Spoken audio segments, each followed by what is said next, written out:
Hey, you guys, it's your girl, Megan James, and you are now tuned in to the Hollywood Group Chat podcast, period.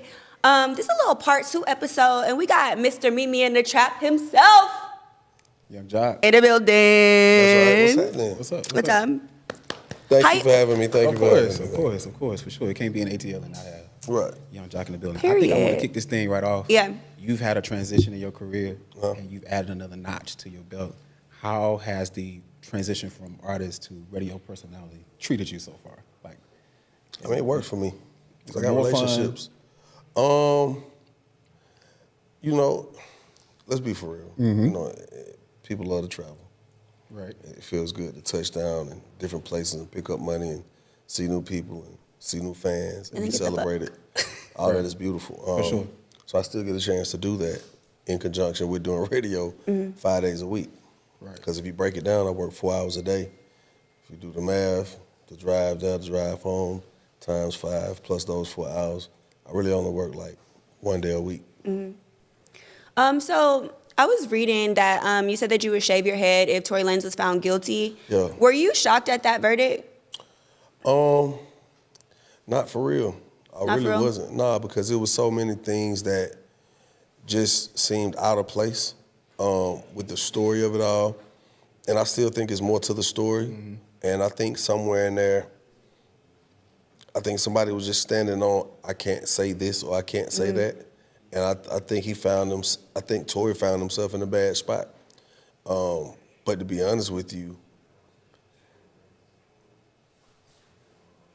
me shaving my head, I just was attaching myself to the biggest story of the year. so like It's giving good marketing. So like Uncle Murder got his year-end wrap-up. That was my Marketing king. year-end wrap-up. Yeah. If you ever notice, I go like viral once Has a your hair quarter. grown back? Yeah, it grow plenty back. Can we see it? Yeah. It's like blonde though. Yeah. We can't. What? Yeah, it's just it's Oh, it's blonde. Yeah. I thought it was giving gray. I didn't know you was like. No, it ain't great. Oh, Don't do it's that. not yet. We the same age, man. No, we not. I Googled it. Let's Google it. Straight up. All right. He already Googled it. I Googled so much He came about in. you. He came I know in. 2 of your cousins. I didn't even know they was your Oh, cousins. I know one of your cousins. That's for real. I know who you was with yesterday. Do you know? You know. You didn't even got to say it because it's not anybody confirmation. I was at home. Yeah. You was at home? But I know who you was with yesterday. Who I was with? That's not my business. You know. As long as you know. I just want to know. I want to know if it's something that I don't know. No, it ain't nothing you don't know. Okay, so then I have a question for you. Who you was with yesterday? Because you got 8 baby mamas. I don't have 8 baby mamas. I mean, 8 babies, 4 baby mamas. I have 9 kids. Oh, you have 9 kids I do. and 4 baby mamas. 5. You compete with Nick Cannon. Wait, how many Nick got? Nah, I'm not. Not quite. Okay, he competing with NBA YoungBoy. Closer to NBA than Nick Cannon for sure. I was gonna get into the topic of age gaps. Oh, How do you feel about like the age gap between Cher and AE? because once you become an adult, you're an adult. The moment you're paying You seem taxes, happy. let's be for real. Like every 10 years, every decade, right? That's usually that's enough time for us to celebrate something. Anniversary, 10-year anniversary, 20-year Right. anniversary, 30, 40, 50, right?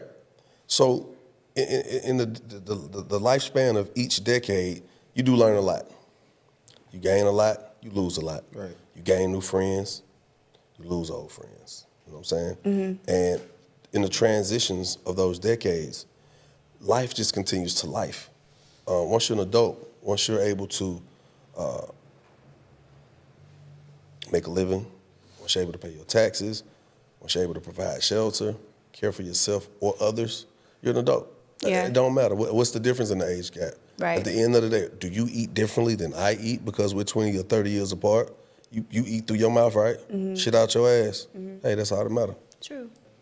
I think that what people are focused on is that gap financially. That's obviously there because you got the legendary, iconic Cher with 300. But we still eat out the same mouth. For sure, but I'm just saying. I think from a PR perspective, I know that people have interest in how big she is as a figure, and then financially, and then how we barely know him. You know what I think people are fixated on Chad, I'm gonna be honest with you. I think people, if you want to be concerned with something, stop being concerned with what appears to be the obvious problem. Right. You know, forget that.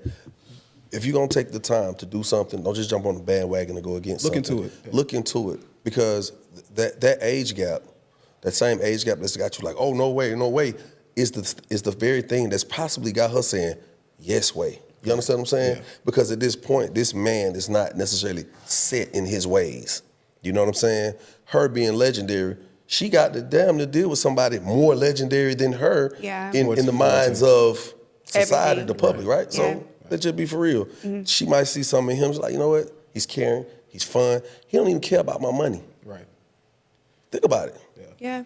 The things never thought about it like a that. younger man wants financially opposed to what an older man wants financially. You kind of get what I'm saying? Yeah. He just probably living his best life, No, and he she is definitely too. living- Yeah. And she's in that phase of her life too. Opposites attract. Yeah. Let's be for real. Opposites, but there seems to be a commonality there in terms of live my best life. She's at towards the end of hers, and he's in the prime of his. But he in can the do same some things space. she can't. Yeah. And she could do some things that he can't. Right. So, Joc, What up? how have you been able to sustain like a 20-year career off of one hit? Great question. Well, if I was sustaining that off of one hit, then that would be amazing. I got more than one hit. I got hit records. Ooh, tell me about them. I mean, I got records. I'm sorry. Google it. Google it. Okay. Yeah, just- But Meet Me in the Trap. I mean, that's just your initial record of what you may Yeah, know. that's the one I know. You know, Yeah. I'm on a lot of songs with people, you know, Grammy nominated. I got, at home right now, I got about 12 platinum plaques. Right. You know what I'm saying? I'm multi-platinum, Grammy nominated.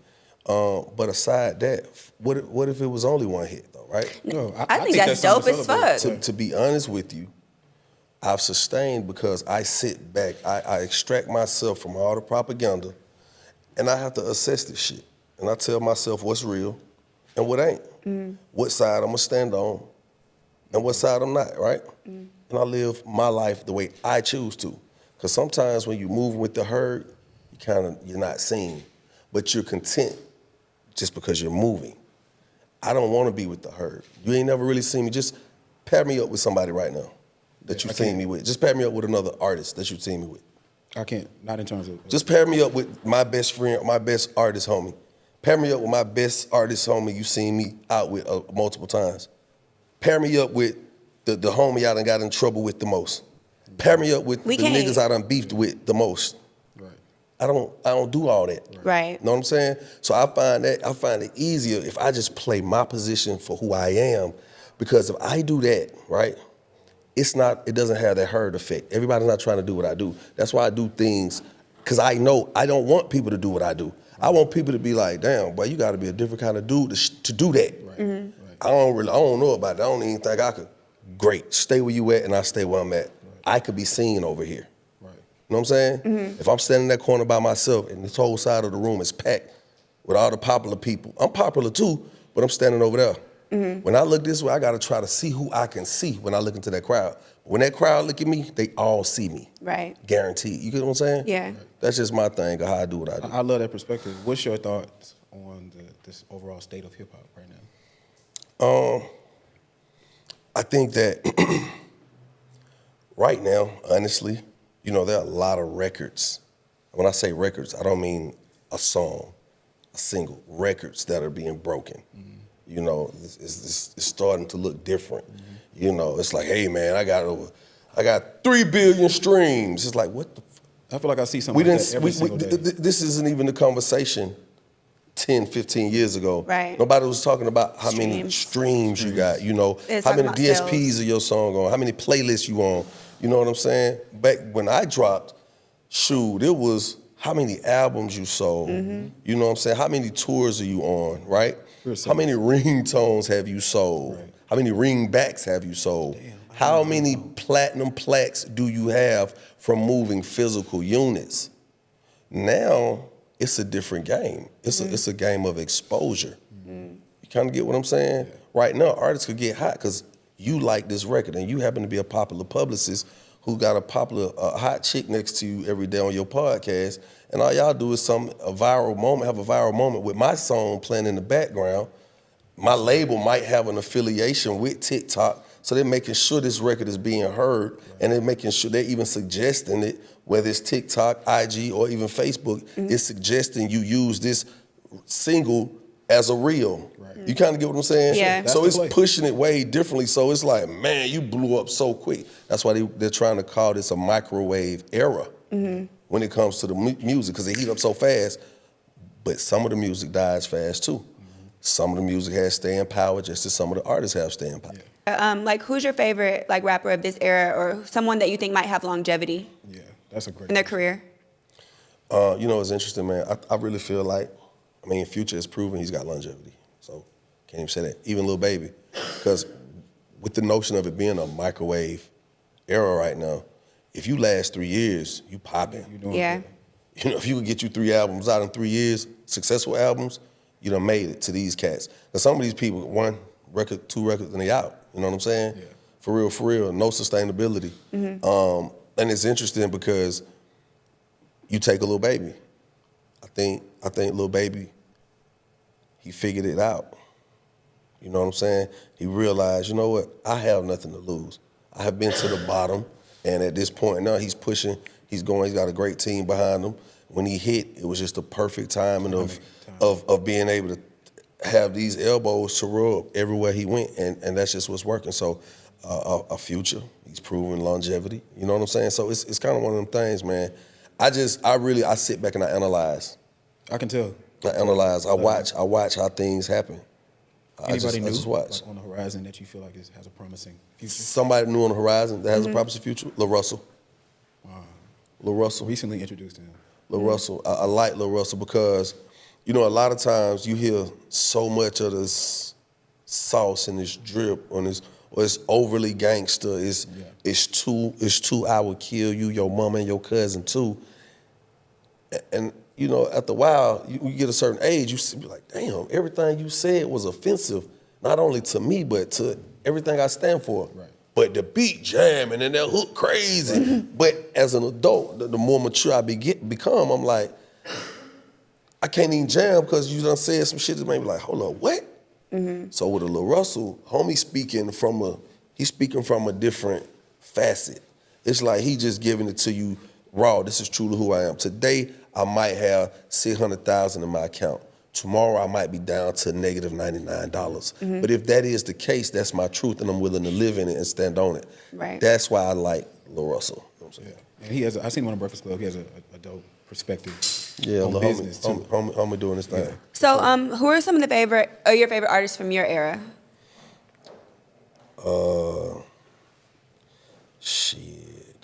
know, I like my Tips, my Jeezys, I love Jeezy. Waynes, you know, your 2 Chainz, Rick Ross, you know what I'm saying? Young Joc, you know what I'm saying? A lot of these people, you know what I mean?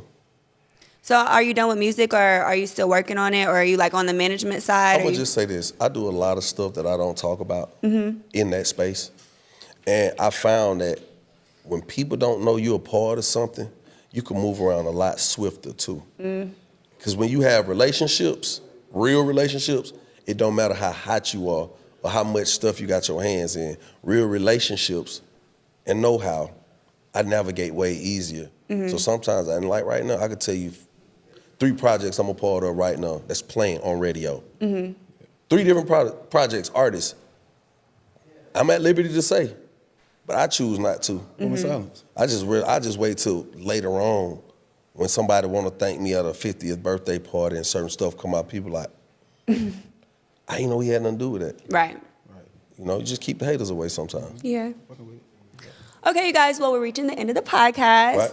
Thank you, Mr. Joc, for coming on and seeing us Mr. today. Joc, Mr. Joc, meet me in the trap. Going down. That's my You gotta song. get them words right though. That's not what it is. It's all good.